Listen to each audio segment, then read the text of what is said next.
Students, पिछली video में हम प्रेजेंट इंडेफिनिट टेंस पहले कर चुके हैं और उस वीडियो में हमने सीखा था कोई भी वाक्य बनाने के लिए हमें उसकी स्ट्रक्चर का पता होना चाहिए। और स्ट्रक्चर में सबसे पहले क्या आता है? सब्जेक्ट आता है और सबसे बाद में ऑब्जेक्ट आता है। तो सिर्फ दो चीज़ याद रखने की है। अगर हम किसी भी सेंटेंस की हेल्पिंग वर्ब और मेन वर्ब का कौन सा रूप आता है, अगर ये चीज़ें ध्यान में रख लें तो हम किसी भी टेंस की स्ट्रक्चर को बड़ी आसानी से याद कर सकते हैं, क्योंकि हमें पहले से ही पता है कि वाक्य के बिल्कुल आरंभ में, जो साधारण वाक्य होता है उसके बिल्कुल आरंभ में सब्जेक्ट आता है और सबसे अंत में, लास्ट में ऑब्जेक्ट आता है। तो अगर ये दो बातें ध्यान में रखें तो हम किसी भी टेंस की स्ट्रक्चर को बड़ी आसानी से याद रख सकते हैं। और क्योंकि प्रेजेंट इंडेफिनिट टेंस जो है हम पहले से कर चुके हैं, अब उसी टेंस को आगे बढ़ाते हुए प्रेजेंट टेंस के जो बचे हुए पार्ट्स हैं, present continuous tense, present perfect tense और प्रेजेंट परफेक्ट कंटिन्यूअस। परफेक्ट सही उच्चारण होता है इसका, वैसे हम आम बोलचाल में तो परफेक्ट बोलते हैं, लेकिन इसका सही उच्चारण परफेक्ट होता है। इसलिए सभी इसको ध्यान रखेंगे कि कोशिश करें परफेक्ट बोलने की बजाय परफेक्ट ही बोलें। तो अब शुरुआत करते हैं प्रेजेंट कंटिन्यूअस टेंस की।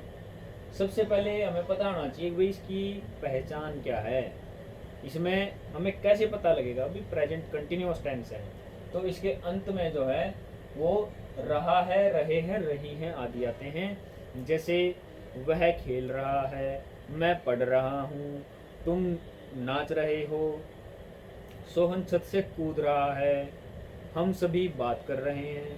तो जिन वाक्यों के अंत में रहा है, रहे हैं, रही हैं आदि आए वो प्रेजेंट कंटिन्यूअस टेंस के अंतर्गत आएंगे। और कंटिन्यूअस किसी भी टेंस का हो, हमने एक चीज़ का ध्यान रखना है कि हेल्पिंग वर्ब जो बनेगी वो बी से आएगी। ये बी प्रेजेंट टेंस में बी से इज एम आर बनता है, पास्ट टेंस में बी से वाज वर बनता है और फ्यूचर में बी एज इट इज, यूं का यूं आ जाता है, इसमें कोई बदलाव नहीं आता। तो हेल्पिंग वर्ब का पता लग गया हमें बी से बनेगी। कहने का मतलब ये है कि कोई भी कंटिन्यूअस टेंस हो उसमें बी या बी का रूप हर हाल में आएगा ही आएगा। बिना बी के हम कंटिन्यूअस टेंस नहीं बना सकते हैं। अगली बात, वर्ब की फर्स्ट फॉर्म के साथ आईएनजी। अगर किसी वाक्य में वर्ब की फर्स्ट फॉर्म के साथ आईएनजी नहीं लगाया तो भी हम कंटिन्यूअस टेंस नहीं बना सकते हैं। इन दो बातों का ध्यान हमने रखना है, एक तो बी या बी का रूप, दूसरी बात वर्ब की फर्स्ट फॉर्म के साथ आईएनजी, तभी कंटिन्यूअस टेंस बनेगा। जैसे वह खेल रहा है, पहचान से हमें पता लग गया भाई टेंस जो है पर प्रेजेंट कंटिन्यूअस है। तो कैसे बनाएंगे? सबसे पहले देखो यहाँ था सब्जेक्ट, सब्जेक्ट लगा दिया हमने ही लगा दिया वह। अब आएगी हेल्पिंग वर्ब की बारी जो कि बी से बनेगी। ही के साथ हम बी से इज बनाएंगे। इज एम आर ये बी का ही रूप होते हैं। जितने भी आई को छोड़कर सिंगुलर यानी कि एक वचन हैं उनके साथ इज का इस्तेमाल, आई के साथ एम का इस्तेमाल और सभी बहुवचन के साथ आर का इस्तेमाल किया जाता है। वह खेल रहा है, subject helping verb is be से आई है और वर्ब क्या है? खेलना, प्ले, वर्ब के फर्स्ट फॉर्म के साथ आईएनजी। ही इज प्लेइंग, वह खेल रहा। अगर नेगेटिव बनाना हो, नेगेटिव की एक बात का हमें ध्यान रखना पड़ेगा, वो ये है कि नोट का इस्तेमाल हमेशा पहली हेल्पिंग वर्ब के बाद ही होता है। ये मैं साधारण वाक्य को जब हम नेगेटिव बनाते हैं उसकी बात कर रहा हूँ, ठीक है? तो ही इज नॉट प्लेइंग हो जाएगा। अब इसका इंटरोगेटिव बनाओगे, वो कैसे बनाओगे? इंटरोगेटिव का मैंने नियम आपको पिछले लेक्चर में बताया था कि अगर हमने इंटरोगेटिव सेंटेंस बनाना है तो हम हेल्पिंग वर्ब को उठाकर सब्जेक्ट से पहले लगा देंगे। कैसे बनेगा? क्या वह खेल रहा है की अंग्रेजी बनेगी इज ही प्लेइंग, यानी कि इज पहले आ जाएगा, फिर ही, फिर प्लेइंग। क्या हम सो रहे हैं? Are we sleeping. क्या हम नहीं सो रहे हैं? Are we not sleeping. इस तरह से हो जाएगा। ये था हमारा प्रेजेंट कंटिन्यूअस टेंस और बड़ा ही आसान था, इसमें कोई दिक्कत नहीं आनी चाहिए। अगर दिक्कत आए फिर भी आप मुझसे पूछ सकते हैं। अगला टेंस हमारा प्रेजेंट का ही अगला भाग आ जाता है, प्रेजेंट परफेक्ट, जिसकी पहचान चुका है, चुके हैं, चुकी हैं। जैसे देखिए ये वाक्य मैंने पहले से लिखा हुआ है, वह किताब पढ़ चुका है। तो जिस वाक्य के अंत में चुका है, चुके हैं, चुकी हैं, इस तरह के शब्द आपको दिखाई दें तो तुरंत पहचान लेंगे कि भाई ये टेंस जो है प्रेजेंट का परफेक्ट टेंस है। परफेक्ट जैसा कि शब्द से ही पता लगता है पूर्ण, कोई काम पूर्ण हो चुका है। वह किताब पढ़ चुका है, हम खेल चुके हैं, तुम जाग चुके हो, वह भाग चुका है। ठीक है, तो इस तरह के वाक्यों में ये तो पहचान होगी। फिर वही स्ट्रक्चर पे आते हैं हम। स्ट्रक्चर में मैंने पहले बताया था कि सबसे पहले सब्जेक्ट और सबसे आखिरी में ऑब्जेक्ट लगाएंगे। दूसरी बात हेल्पिंग वर्ब, हेल्पिंग वर्ब का पता होना चाहिए हमें। हेल्पिंग वर्ब जो है यहाँ हैज और हैव आती है। जितने भी परफेक्ट टेंस होते हैं, किसी भी टेंस का हो, प्रेजेंट का हो, पास्ट का हो, फ्यूचर का हो, सब में हैव का ही रूप आता है और प्रेजेंट के परफेक्ट में हम हैज और हैव का इस्तेमाल करते हैं। अगली बात यह है कि हैज और हैव के बाद वर्ब की सिर्फ थर्ड फॉर्म का इस्तेमाल किया जाता है। ये सब ने याद रखना है। परफेक्ट टेंस हैव के रूप के बिना और वर्ब की थर्ड फॉर्म के बिना हम नहीं बना सकते। अगर हैज और हैव में से एक हम छोड़ देते हैं तो भी नहीं बनेगा, वर्ब की थर्ड फॉर्म नहीं लगाई तो भी नहीं बनेगा। अब एग्जांपल देखते हैं। वह किताब पढ़ चुका है, तो सबसे पहले ये सबने ध्यान रखना है, साधारण वाक्य में सबसे पहले सब्जेक्ट आएगा, वह की अंग्रेजी ही, उसके बाद helping verb has, he has. Has कहाँ लगता है और हैव कहाँ लगता है, इस बात का भी सभी ध्यान रखेंगे। हैज का इस्तेमाल जो है वो थर्ड पर्सन सिंगुलर के साथ होगा। थर्ड पर्सन सिंगुलर मैंने उस दिन बताया था, ही, सी, इट या कोई एक नाम, ये थर्ड पर्सन सिंगुलर में आते हैं। इनके साथ हम हैज का प्रयोग करेंगे, बाकी सब के साथ हैव का इस्तेमाल होगा। तो वाक्य बनेगा he subject, has helping verb, study verb की थर्ड फॉर्म आएगी यहाँ पर, study, studied, studied. He has studied the book, बाद में ऑब्जेक्ट आ जाएगा। तो इस तरह से हम बहुत सारे और भी वाक्य बना सकते हैं। इसी का नेगेटिव बनाना है तो नॉट कहाँ लगाते हैं हम, पहली हेल्पिंग वर्ब के बाद। He has not studied the book.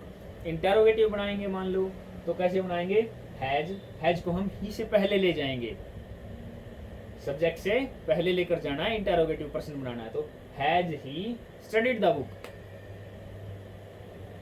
Has he not studied the book. इस तरह से मेरे ख्याल से प्रेजेंट परफेक्ट का भी मैंने जो जिस्ट, सार जो है आपको बता दिया और आपको समझ में भी आ जाना चाहिए। अगर समझ में नहीं आता है तो आप मैसेज करके मुझे पूछ सकते हैं। अगली बात, प्रेजेंट का लास्ट पार्ट जो आया है वो है प्रेजेंट परफेक्ट कंटीन्यूअस। इसको हमने बड़ा ध्यान से बनाना है, हमें पहचान पता होनी चाहिए। कई बच्चों को यही ध्यान में नहीं रहता कि भाई ये कंटिन्यूअस टेंस है या परफेक्ट कंटिन्यूअस टेंस है, क्योंकि दोनों के ही अंत में रहा है, रहे हैं, रही है, ये इस तरह के शब्द आते हैं। आपको डिफरेंस पता होना चाहिए। डिफरेंस क्या है कंटिन्यूअस परफेक्ट कंटिन्यूअस में? अगर आपके पास वाक्य खाली इस तरह से है, वह खेल रहा है, तो कंटिन्यूअस टेंस होगा। अगर आपके पास वाक्य है समय साथ आ जाए, वह 5 घंटे से खेल रहा है, इस बात को समझेंगे आप। अगर रहा है से पहले समय लग जाए तो वो परफेक्ट कंटिन्यूअस टेंस की पहचान होगी। वे 2 साल से मेहनत कर रहे हैं। हम 5 दिन से प्रैक्टिस कर रहे हैं। श्याम 7 घंटे से सो रहा है। तो जितने भी मैंने अभी ये वाक्य बोले हैं इनमें समय मेंशन किया गया है, समय का जिक्र आया है। भाई 5 घंटे से, 2 साल से, 7 दिन से, ठीक है। फिर रहा है, रहे हैं, रही हैं आदि आएंगे। ये होगी हमारी पहचान। जैसे इस वाक्य में लिखा है वे 5 घंटे से सो रहे हैं, समय से रहे हैं आ गया। तो बड़ा ही आसान है और इसकी स्ट्रक्चर को हमने ध्यान से समझना है। अब क्योंकि इसमें 2 टेंस का जिक्र आया, नाम में ही परफेक्ट भी आया है और कॉन्टिन्यूस भी आया है, इसलिए इसकी स्ट्रक्चर में भी दोनों टेंसेस का मिक्सचर होना चाहिए। कैसे होगा मिक्सचर? परफेक्ट, पहले परफेक्ट को लेकर आएंगे। जैसा कि सबसे पहले सेंटेंस में आता है सब्जेक्ट, सब्जेक्ट हमने लगा दिया। फिर उसके बाद परफेक्ट की हेल्पिंग वर्ब कौन सी होती है?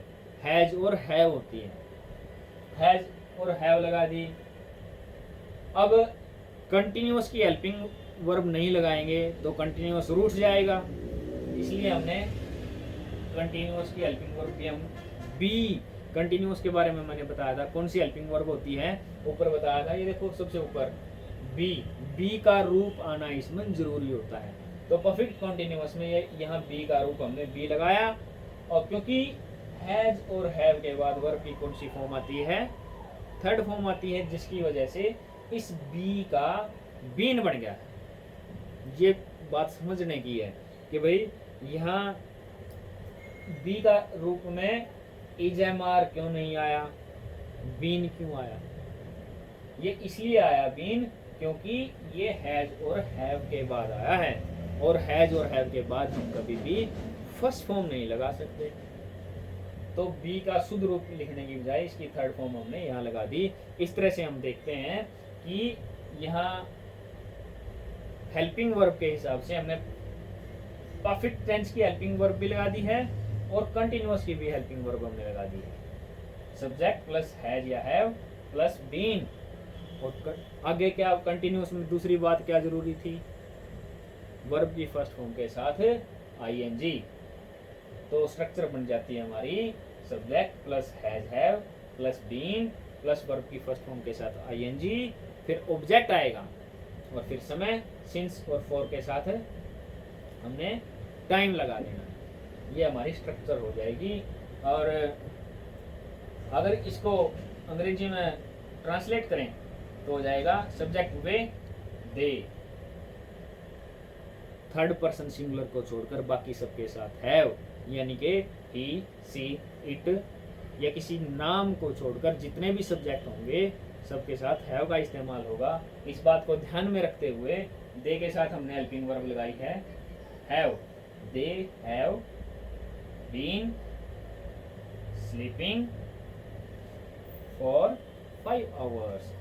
वैसे तो मैं पहले बता चुका हूँ कि भाई सिंस और फॉर का इस्तेमाल कहाँ किया जाता है। एक पहले वीडियो बनाई थी उसमें मैंने बता दिया था, लेकिन एक बार फिर से बता देता हूँ। अगर पीरियड ऑफ टाइम आता है, यानी कि गिनती में मिनट, घंटे, दिन, सप्ताह, साल आदि आ जाएं, तो उनके साथ फॉर का इस्तेमाल। अवधि, समय की अवधि के साथ फॉर का इस्तेमाल। अगर पॉइंट ऑफ टाइम, उस समय की दशा, समय की अवस्था, उस पर्टिकुलर उसका नाम आ जाता है समय का, जैसे कि सन 1947 से कोई तारीख आ जाती है 29 मई से। अगर दिन की अवस्थाएं हैं, सुबह से, शाम से, किसी दिन का नाम आ जाता है, वह सोमवार से खेल रहा है, he has been playing since Monday. तो ऐसे शब्दों के साथ हमें सिंस का इस्तेमाल करना है। तो मेरे ख्याल से ये तीनों आपको बड़ी आराम से समझ में आ जाने चाहिए। अगर फिर भी कोई चीज़ समझ में नहीं आती है तो आप मैसेज करके मुझसे बड़ी बेहिचक बेझिझक पूछ सकते हैं। Thank you.